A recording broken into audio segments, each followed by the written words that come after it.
Hi everyone. நான் வந்து ஒரு டிகிரி முடிச்சிருக்கேன். ஸோ டிகிரி முடிச்சுட்டு நான் நார்மலாக இப்போ வந்து ஒர்க்கு தேடலாம்னு தேடி போயிட்டு இருக்கேன். வந்து எனக்கு எங்கேயுமே ஒர்க் கிடைக்கல. என்னன்னு பார்த்தா மேக்ஸிமம் அவங்க கேட்குற கொஸ்டின்ஸ் எப்படி இருக்கு அப்படின்னா, டேலி ஏதாவது தெரிஞ்சிருக்கா, கோடிங் நாலேஜ் இருக்கா, அந்த மாதிரி தான் கேட்குறாங்க கொஸ்டின்ஸ்.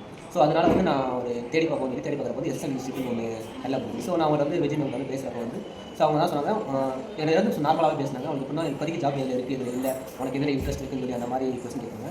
ஸோ கொஞ்சம் கோடிங் நாலேஜ் தெரியும்னால நான் வந்து பேசிக்ஸ் வச்சு கற்றுக்கொண்டு பிஜிடிசிஎன் கோர்ஸ் பண்ணுறேன். பிஜிடிசிஎன் அப்போ வந்து போஸ்ட் கிராஜுவேட் கம்ப்யூட்டர் அப்ளிகேஷன் ஒரு கான்செப்ட். அது எப்படின்னா ஜஸ்ட் எல்லா லாங்குவேஜோட பேசிக்ஸ், 5 லாங்குவேஜோட பேசிக்ஸ் சொல்கிறாங்க. CC plus plus, Python, Java அந்த மாதிரி ஒரு கான்செப்ட்டில். அப்புறம் வந்து எம்எஸ் ஆஃபீஸ் எம்எஸ் ஆஃபீஸில் வந்து பேசிக்ஸ் எல்லாமே. அப்புறம் டிசைனிங் கோர்ஸில் வந்து நம்ம கோரல்ரா, ஃபோட்டோஷாப் இதெல்லாம் பேசிக்ஸ் மட்டும் சொல்லிட்டாங்க. ஸோ நான் சொல்லித்தர கொஞ்சம் நல்லா பிடிச்சிருந்துச்சு. இன்னொன்று வந்து நமக்கு வந்து ஃப்ரீடம் கொடுப்பாங்க. மற்ற இன்ஸ்டியூட்டில் வந்து எப்படின்னா ஒரு டிஃப்ரென்ஸ் கேட்டிங்க அப்படின்னா, மற்ற இன்ஸ்டியூட்டில் வந்து ஒரு கொஸ்டின் கேட்பாங்க. அவங்க ஒரு டாஸ்க் கொடுக்குறாங்க அப்படின்னா அந்த டாஸ்க்கை மட்டும் தான் முடிச்சு அனுப்பணும். அவங்கள பொறுத்தவரை டிகிரி கம்ப்ளீட் பண்ணி வெளியே அனுப்பணும் தான் யோசிக்கிறாங்க. பட் இவங்க என்ன பேசுகிற கான்செப்ட் வச்சு பார்த்தா அவங்க என்ன யோசிக்கிறாங்க அப்படின்னா, என்னைய அடுத்த லெவலில் கொண்டு போகணும் அப்படின்னா என் லைவ்லேயே செக் பண்ண வைக்கிறாங்க.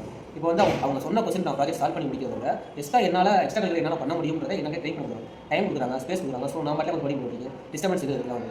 ஸோ மற்றவங்க ஜாயின் பண்ணுறதுக்கு கொஞ்சம் ஈஸியான பிளாட்ஃபார்மாக இருக்குன்னு நான் நினைக்கிறேன். தேங்க்யூ.